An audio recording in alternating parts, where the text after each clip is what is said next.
नमस्कार मैत्रिणींनो, बघा शोल्डर समोरच्या बाजूला उतरतं किंवा बाही खेचते तर हे का होतं?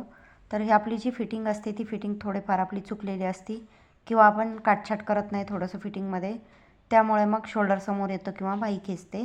तर बघा अशा प्रकारे जर तुम्ही फिटिंग केली तर तुमचं शोल्डर पण उतरणार नाही किंवा बाही पण खेचणार नाही. आता जो भाग एक्स्ट्राचा निघतो आहे बघा थोडा थोडा कापड, ते आपल्याला व्यवस्थित कट करून घ्यायचं असतं आणि दोन्ही भाग एकसारखे झालेत का ते बघून घ्यायचे. त्यानंतर आता बाहीचं आता मागं पुढं जर बाही झाली तर खेचते, तर त्यामुळं काय करायचं, बाहीचा मध्य काढून घ्यायचा. आता हे बाहीचा मध्य काढून घेतला, त्यानंतर काय करायचं, जे शोल्डर आहे ते शोल्डर लागते तेवढं पहिले मोजून घ्यायचं. आता कोणाला 2.5 इंचाचं लागतं, कोणाला 3 इंचाचं लागतं किंवा कोणाला 2.25 इंचाचं लागतं. तर आता मी इथं 2.25 इंचावर मार्किंग केली. त्यानंतर काय करायचं, जो बाहीचा मध्य आहे तो बरोबर शोल्डरवरती ठेवून घ्यायचा आणि बाही मोजून घ्यायची.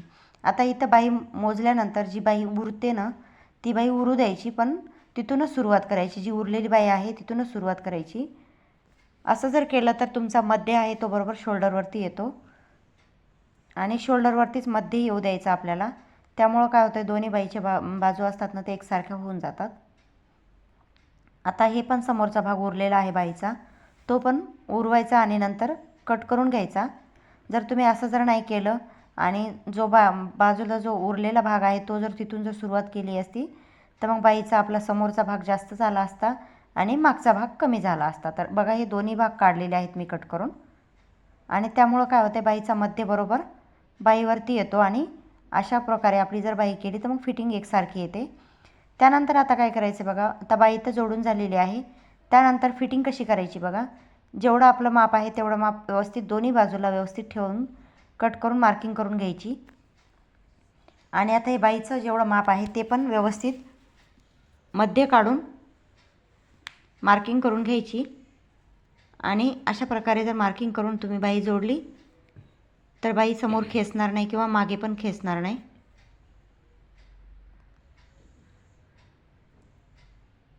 आता इथं एकसारखी आणि सरळ आपली जी आपली शिलाई आहे ती आलेली आहे बघा. आता दुसरी बाजू मला तशाच प्रकारे फिटिंग करायची आहे.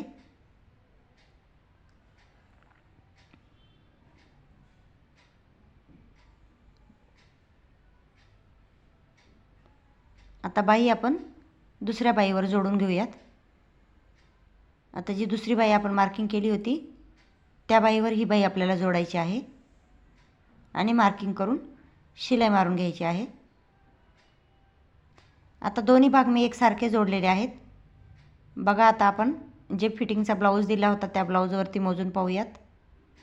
आणि त्यानंतर आता इथे 4-4 शिलाई मारून घ्यायच्या मला, तर इथे मी 4 शिलाई मारून घेतलेल्या आहेत. आता आपण एकदा चेक करून घेऊयात की दोन्ही बाजू आपल्या एकसारख्या जोडण्यात आलेल्या आहेत का ते.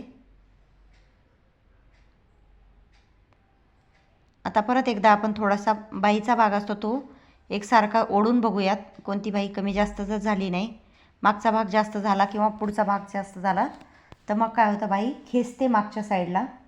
तर अशा प्रकारे जर तुम्ही फिटिंग वगैरे केली तर बाही खेचणार नाही.